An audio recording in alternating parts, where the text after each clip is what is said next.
Hi everyone, hope you're doing well from wherever you're watching this channel, depending on your time zone. Now, I don't know how you're doing, guys, but I really missed you yesterday, and I apologize for that, but we are back in the studio. Now, there's a statement that Rigathi Gachagua is alleging about, and I see a reason to bring that discussion on this Punchline. He has talked about two people.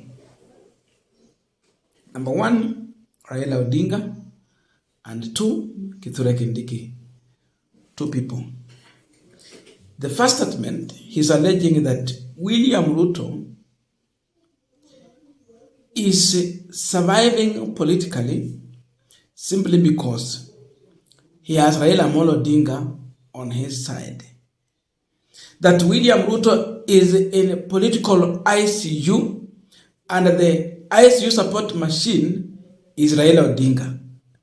If Raila Odinga is removed or decided to get out from the Ruto coalition, Ruto is completely nothing. That is Rigathi Gachagua, and I don't know how you take this statement. How do you find it? Does Ruto depend on Raila Odinga to survive politically as of now? Or is a well-grounded leader and a president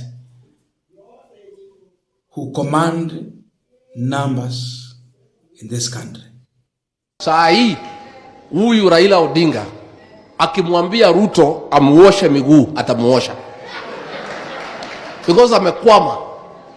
Ni kama mgonjwa akiwa katika ICU ako kwa life support machine.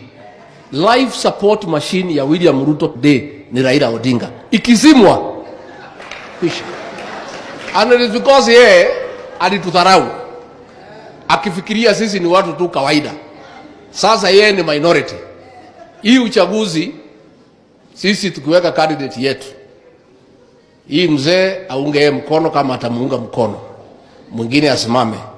William Ruto atakuwa namba 4 ama namba 3 akijaribu. I want to tell you. Because yeye alifika kiwango when my people walimpigia kura. Akafikiria yeye ndio kiongozi ya watu ya mlima. Na tulimuonea huruma tu. Kwa sababu tuliambiwa yeye ni mtu ya Mungu. Yeye alilia, alikuwa anafunga kuku. Akatudanganya mpaka hao mabishop akadanganya kila mtu. Sasa akafikiria yeye ni mwerevu kuliko kila mtu. So please, I have come with one message. Please, my people, this thing is done, is finished. Only one thing, let's stay together. Ndio naona wanalala wakiandika mapost kuattribute to Senator ya Kitui, wanajaribu kutugawanya. Wanafikiria sisi ni wajinga. We are not stupid. Sisi ni watu ambaye tumesoma. Now, beside this, there is also another statement which seemingly I see Gachagua was really attacking Kithure Kindiki and exposing William Ruto. Yani mambo mawili kwa wakati mmoja. What did he say? That William Ruto, when he reached MERU, he thought that Gachagua will not be anywhere. Even in the political situation in MERU, no one will listen to him. So to his shock, he was surprised that Gachagua has a control, he has people, and he was asking Kindiki that you guys, you told me that if we remove Gachagua from power, in 3 weeks he will have been forgotten. Itakuwa story yenye imepitwa na wakati. Now, there is something Gachagua is also revealing here, that Kindiki assured Ruto, if they pour money on the ground, it will finish Gachagua. So, they have been pouring money, but still, Gachagua has influence. And so, Ruto might be shifting elsewhere. Yes, it is a political statement, but my question is there any truth in that statement again? Ruto amefika MERU, anaangalia mtandao, anaona mikutano inaendelea. Wewe Sabrano. Wewe Sabrano. Wewe Sabrano. Uliniahidi? Yes sir. Si nilitoa pesa? Yes sir. Si mlinihakikishia? Sasa hii ni mambo gani wewe Sabrano? Si mliniambia hili kijini kifukuza wiki 3 watakuwa wamesaulika?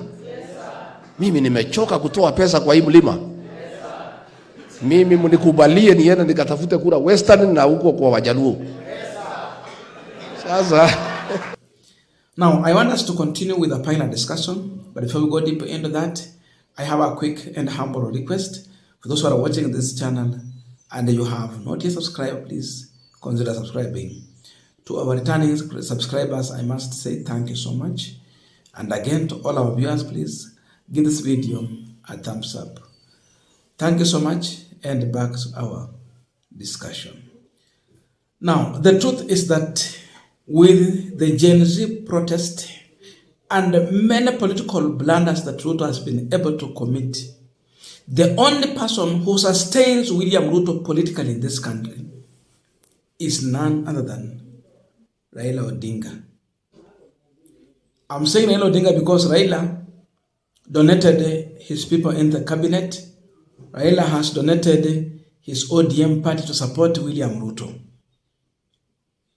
Even during Gen Z protest, by the way, and that's why some Gen Zs have problem with the ODM. The only rescue for William Ruto was when ODM went into some agreement of working together. That's how Ruto was rescued. But when you look at the situation, Ruto was going to be finished by the young people in this country. The young people were so much determined, very determined, and they were winning that battle. It is only when ODM went into some arrangement that is how this government was stabilized. Otherwise, Ruto was the minority. Even his UDA party was becoming the minority. Gachagua has moved out with a good chunk of politicians. And even those who are still leaning to William Ruto are under threat because the other people are regrouping behind Gachagua to fight their opponents who are actually aligning themselves with William Ruto. So, you remove ODM from William Ruto, he's nothing. But again, there is a warning I want to tell Kenyans. Any other time, you are going to the ballot to elect someone, and your intention is to make someone the president, please don't give that person absolute power. What do I mean? For example, when you check on the number of members of parliament that William Ruto was able to get, they were not enough. ODM had the majority. But what happened? They decided to go and poach some leaders, some members of parliament from other groups in order to give William Ruto the majority. Imagine if Ruto had worked with the minority, he would have worked for Kenyans because he did not have enough numbers. But because of the greedy leaders, they are easily bought.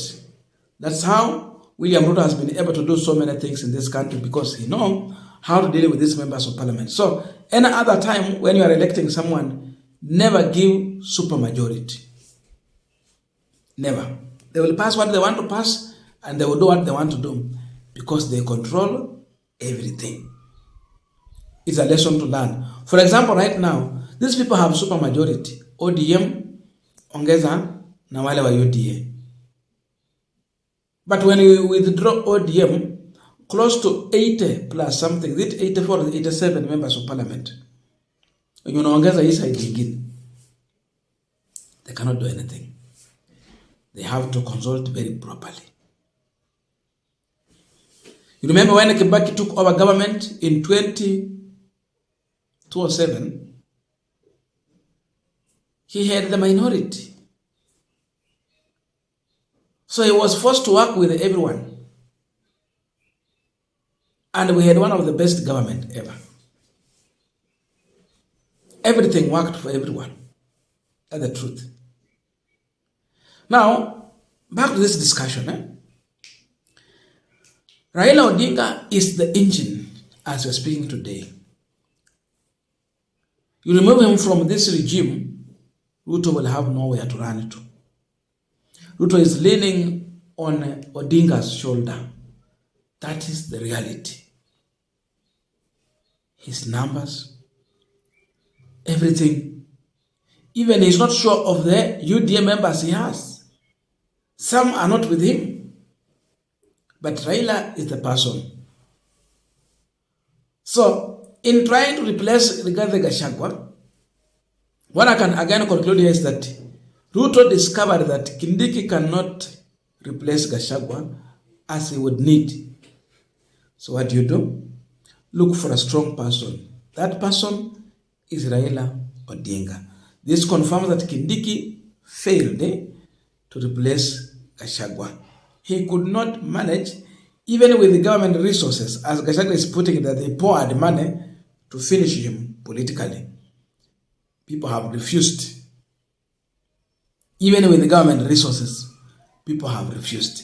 They are pouring out money, a lot of handouts, in what they are referring to as economic empowerment activities that are doing in this country. It is actually not really about economic empowerment. It is about the political achievement they want to have. It's a political stage. They are in a campaign, nothing else. So even with money, the truth is that Gachagua was able to have a huge crowd, and even we compared in the other videos. A man who comes in with money, and another man who comes in with a message. The one only with the message has a huge crowd. The one with the money, their crowd is questionable. But then that is the situation in this country. So Ruto cannot survive on his own. That is the message I'm getting here.